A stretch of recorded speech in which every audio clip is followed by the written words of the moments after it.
Brown, Steve Tasker with you, and pleased to get a little English flavor for the show, Steve, but not just any English flavor with a Bills flair, shall we say. Co-owner and chairman of the Premier League's Crystal Palace F.C., Steve Parish, resident Bills fan in the United Kingdom and lovely old England, joining us here on the show. Steve, pleasure to have you. First, let me be the first to congratulate you on a gigantic 1-0 victory over Man U yesterday at Old Trafford. That is a notable victory, so congrats on the 3 points there.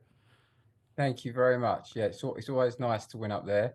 Looking forward to another victory for the Bills on Sunday. Let's hope we can do a double this weekend. Yeah, and the Bills have been playing really outstanding football over the last 3 weeks. And can you give us a sense of what it means for a team like Buffalo to come to London? And London is such a vast city. Is it more than a blip on the radar? Does it cause a little bit of a stir over there?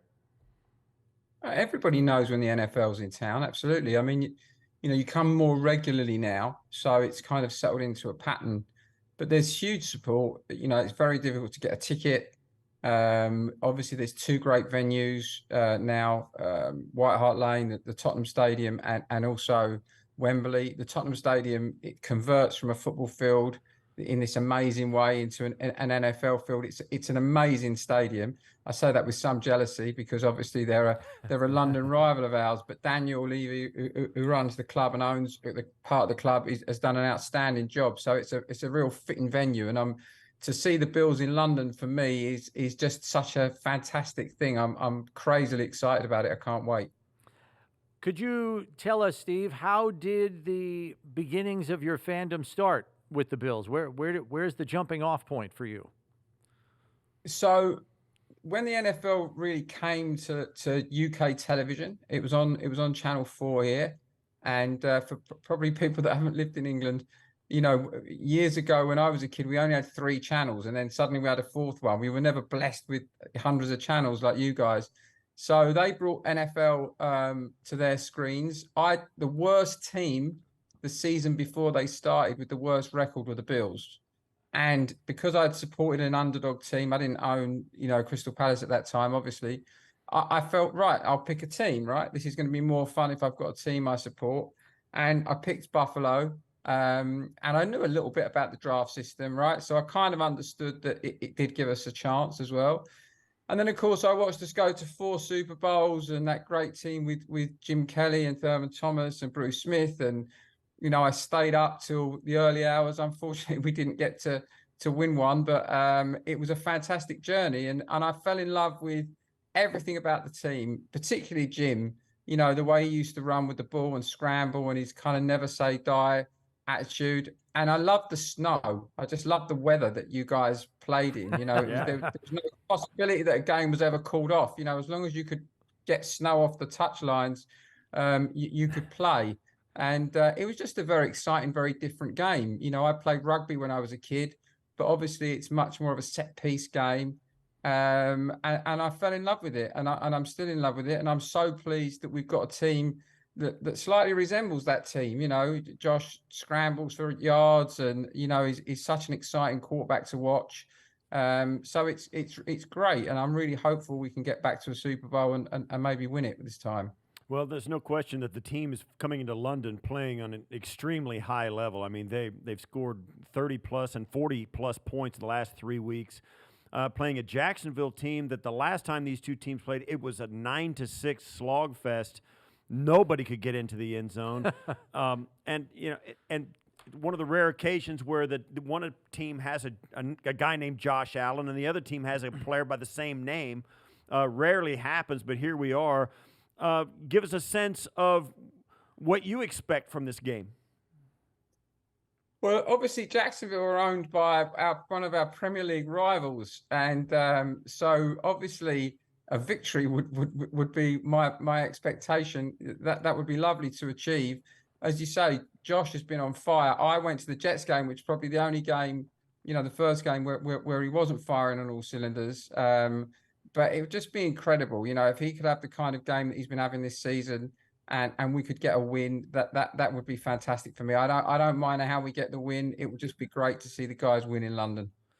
Steve, I have to ask you, because with the 5-hour time change and all of the primetime games, at least stateside, that the Bills play in the last couple of years, and again this year, a lot of night games here in the States, how do you consume Bills football when the games are that late? Because we're talking wee hours of the morning for you if you're going to watch them live. So how do your viewing habits adjust when you've got to deal with night primetime games stateside?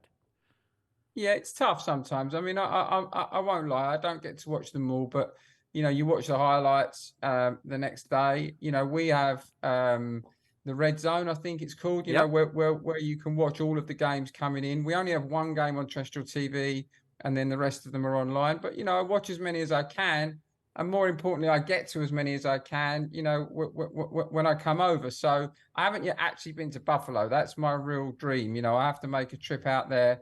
And see the stadium. I want to come when it's snowing though. That's really what I want to do. I love it. And get the full experience. So, and of course, my partner in Palace just bought the Commanders. Josh, we're very proud of doing that. So, American football is much more in my life, and lots more conversations about it. So, I watch as much as I can, and I'm just very excited about this team that's been put together. I'm really hopeful that we can go one better and win the whole thing.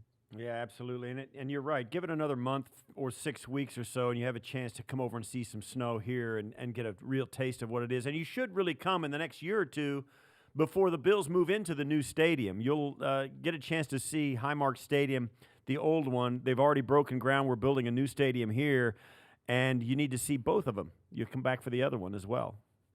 Listen, there are so many synergies as well between Crystal Palace and the Bills. We're about to revamp our stadium with a whole new stand. We're not building a completely new stadium, but it will be transformational. We've come very close to winning a couple of cup finals in the same time as the Bills came close to winning Super Bowls. I think we have crazy fan bases, both teams. The Bills Mafia, and we have our own Homesdale fanatics that are crazy and give us such incredible support. So, there's a lot of synergies between the teams. I picked it because there was a synergy. I'd enjoyed supporting an underdog football soccer team for you guys, and I've really enjoyed following the Bills. And it's a privilege, to be able to talk to you today and to expose that. More and more people know I'm a Bills fan, and people talk to me about it more. So it's great to get to know you guys and talk about the team. I love it. Yeah, well, it was a pleasure talking to you, and even the color schemes are the same for the most part, right? You got the red, white, and blue. So exactly. We're pretty much on brand. Yeah, awesome. So just another parallel. We'll see what we can do to flip some of the Bills fans over in your neck of the woods this weekend over to Crystal Palace as well. Get them some rooting interest over there on your side of the Atlantic. So, Steve, pleasure to meet you. Yeah, best of luck against Nottingham Forest on Saturday, and maybe we'll catch up with you out there at the Bills game at Tottenham Hotspur Stadium on Sunday. I look forward to it. Thanks, guys.